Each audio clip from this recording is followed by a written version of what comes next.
এই মুহূর্তে তেহট্টের ছবি রাখবো আপনাদের সামনে। তেহট্টে বালক খুনের অভিযোগ, গণপিটুনিতে অভিযুক্ত দম্পতির মৃত্যু হয়েছে। বালক খুনের অভিযোগে জনরোষ ছড়িয়ে পড়ে, আরো একজন গুরুতর আহত হয়েছে।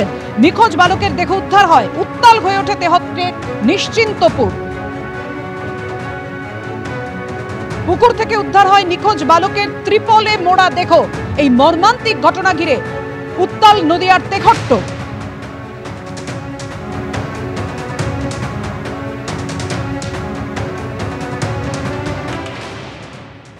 নদিয়ার তেহট্টে একেবারে রণক্ষেত্রে চেহারা নিয়েছে তৃতীয় শ্রেণীর এই বালকের মৃত্যুর ঘটনা এবং তার পরবর্তীকালে প্রতিবেশীর বিরুদ্ধে খুনের অভিযোগকে কেন্দ্র করে আরও দুজনকে মারধরের ঘটনা। এবং এই যে জায়গায় দাঁড়িয়ে রয়েছি প্রতিবেশী উৎপল মণ্ডল এবং তার স্ত্রীকে, যে বিষয়ে জানা যাচ্ছে এখানে বর্তমানে পুলিশ সম্পূর্ণভাবে ঘিরে রেখেছে এই জায়গাটিকে এবং বিভিন্ন জায়গায় দেখতে পাচ্ছি বাঁশ পড়ে রয়েছে, অর্থাৎ বাঁশ দিয়ে করে পিটিয়ে এই তাদের দুজনকেও কিন্তু মারধর করা হয়। তারপর হাসপাতালে নিয়ে গেলে চিকিৎসকরা মৃত বলে জানায়। এবং যে বিষয়ে জানা যাচ্ছে যে গতকালকের থেকে স্বর্ণাভর কে কোনো রকমভাবে খোঁজ পাচ্ছিল না তার পরিবারের সদস্যরা, এবং তারপর বিভিন্ন জায়গায় খোঁজাখুঁজি করছিলেন তারা। তেহট্টে থানাতেও গেছিলেন, সেখানেও গিয়ে অভিযোগ দায়ের করেছিলেন, কিন্তু সেই অভিযোগ দায়ের করার পরবর্তীকালে যে পুলিশ জানাচ্ছে রাত্রি পর্যন্ত তারা খোঁজাখুঁজি করেছিলেন, কিন্তু স্বর্ণাভর কোনো রকমভাবে খোঁজ পাওয়া যায়নি। এরপর উৎপল মণ্ডল যে জায়গায় থাকেন তার বাড়ির পিছন দিকে একটি পুকুর রয়েছে এবং সেই যে ডোবার মতো জায়গা, এবং সেখান থেকে স্বর্ণাভর দেহ উদ্ধার এবং তারপর এলাকায় রণক্ষেত্রে চেয়ে নেয়। ঘটনাস্থলে পুলিশ বাহিনী মোতায়েন রয়েছেন, অতিরিক্ত পুলিশ সুপার তিনি রয়েছেন।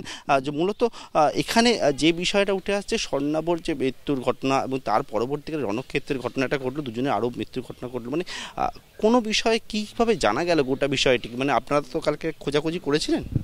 হ্যাঁ, সারা রাত ধরেই সেখানের মধ্যে পুলিশ খোঁজাখুঁজি করেছে, লোকাল গ্রামবাসীরাও সেখানের মধ্যে খোঁজাখুঁজি করেছে। আজকে সকালে তার বডিটা সেখানে রিকভারি হয়েছে। এই যে জায়গা যেখানে আপনারা তিনটে জায়গা আমি দেখছি পিও হিসেবে চিহ্নিত করেছেন, মানে এইখানে মানে বাঁশ বা এগুলো পড়ে মানে এখানটা কারা মারধর করলো?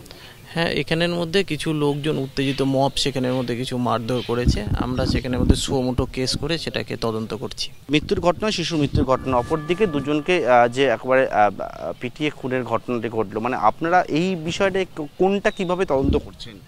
হ্যাঁ, যেখানের মধ্যে দুটো কেসই একই সঙ্গেই সেখানের মধ্যে তদন্ত হবে, সেক্ষেত্রে যারাই সেখানে যুক্ত সবাইকে ধরা হবে। কারা ঘটালো বা কিভাবে জানা গেল সেটা আমি বললাম যে সম্পূর্ণ ইনভেস্টিগেশনটা জাস্ট এখন স্টার্ট হয়েছে, আর একটু কিছু হলে পারে তারপরে আপনাদের বলতে পারবো। পুলিশ জানাচ্ছে দুটো বিষয় তারা খতিয়ে দেখছেন এবং বিভিন্ন জায়গাগুলো রয়েছে সেই জায়গা একেবারে পুলিশ মোতায়েন করা হয়েছে। পুলিশের তরফ থেকে একাধিক জায়গায় সিসি ক্যামেরা, যে জায়গাগুলো ঘেরা অবস্থা রয়েছে সেই জায়গায় সিসি ক্যামেরা ইনস্টল করা হয়েছে এবং যাতে নজরদারি চালানো যায় সেই ব্যবস্থা কিন্তু করা হয়েছে। আরও একাধিক সিসি ক্যামেরা, সেই সিসি ক্যামেরা নিয়ে আসা হয়েছে এবং সেগুলিকে এই জায়গায় বসানো হচ্ছে। তবে বালকের মৃত্যু এবং সেই মৃত্যুকে কেন্দ্র করে যেরকমভাবে রণক্ষেত্রে চেয়ার নিল এই এলাকায় কিন্তু একটা উত্তেজনা পরিস্থিতি রয়েছে এবং সেই কারণে প্রচুর সংখ্যায় পুলিশ বর্তমানে মোতায়েন করা হয়েছে এই তেহট্টে নিশ্চিন্তপুরে। ক্যামেরা দীপ্তনু চক্রবর্তীর সঙ্গে পদ্মুৎ সরকার ও পার্থপ্রতিম ঘোষ, এবিপি আনন্দ, নদিয়া। 2016 সালের এসএসসিতে উঠেছিল চাকরি বিক্রির অভিযোগ।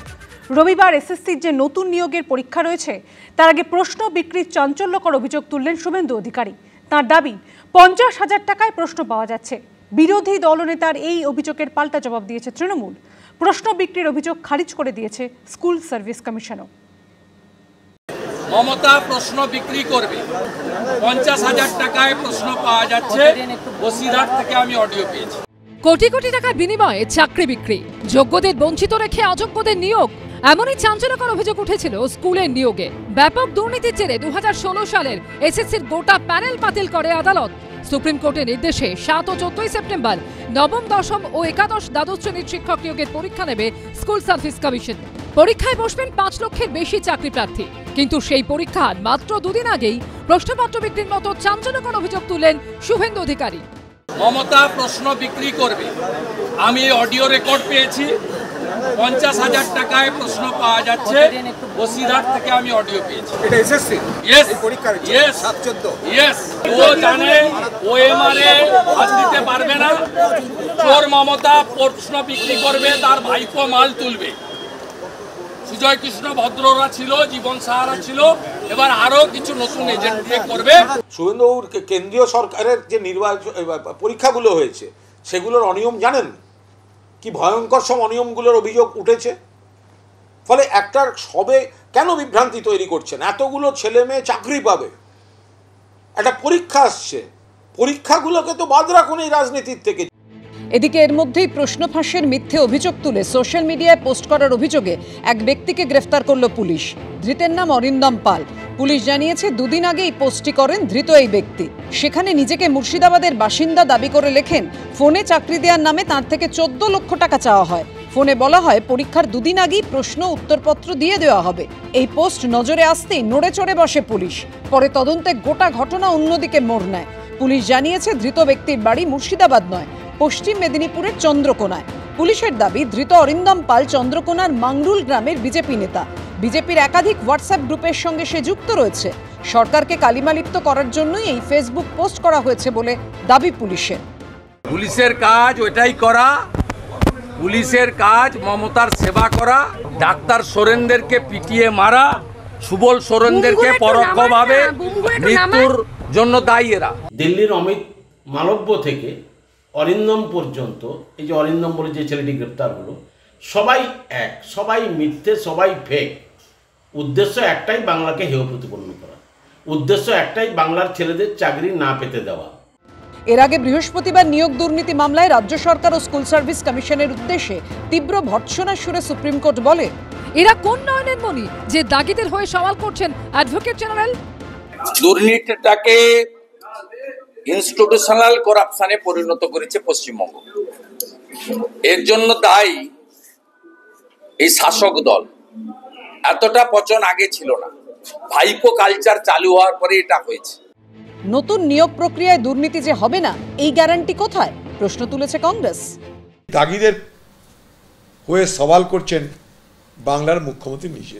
স্বাভাবিক কারণেই সাধারণ মানুষের কাছে একটা তো সন্দেহ, প্রশ্ন, কৌতূহল থাকবে যে বাংলার মুখ্যমন্ত্রী নিজে দাগিদের হয়ে সওয়াল করেন, সেই বাংলায় কোনো দুর্নীতি হবে না এমন গ্যারান্টি কোথায়?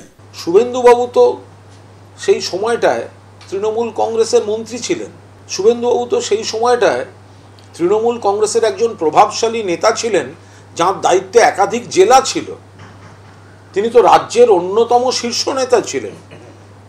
তো তখন তিনি একটি শব্দ বললেন না, আজকে বিজেপিতে গিয়ে দাঁড়িয়ে তিনি কাদা ছুঁড়ছেন। এটা কি করে হতে পারে? যদিও শুভেন্দু অধিকারীর এই প্রশ্ন বিক্রির অভিযোগ খারিজ করে দিয়েছে স্কুল সার্ভিস কমিশন। এসএসসি জানিয়েছে দুটি পরীক্ষার সব প্রশ্নপত্রই সুরক্ষিত রয়েছে। এটা নিয়ে পরীক্ষার্থীদের আশঙ্কিত হওয়ার কোনো কারণ নেই। কৃষ্ণেন্দু অধিকারী, বিটন চক্রবর্তী ও ময়ূক ঠাকুর চক্রবর্তীর রিপোর্ট, এবিপি আনন্দ।